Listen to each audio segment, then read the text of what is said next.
Хайде на пазар в едно гръцко село, повече за да упражнявам езика си, колкото да купя нещо. Все пак ми правят впечатление ниските цени. Няма да направя късно сравнение, но прилича на това нещо като на женския пазар. Има всичко, колко е скъпо, не знам, защото скоро не съм била на женския пазар, но не ми се струва много скъпо. Тук има за всеки го по нещо. Най-хубавото е това, че цените са такива, че повечето хора могат да си позволят да си купят неща, за които другите дават повече пари. Не, паракало предмато. Вървя си тук в пазарчето край селото и понеже чувам немска реч, питам един от местните какви са туристите, които посещават обикновено това място.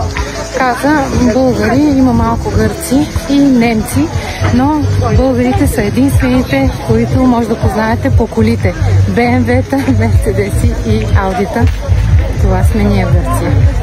Ама иначе на оплакване, аз си купих билки, подправки за салата и един чай, който не съм виждала в България. Не обичам пазари и не ми беше чак толкова приятно, колкото очаквах, че ще ми бъде. Но все пак, макар и съвсем типично, е нещо различно и го споделям с вас.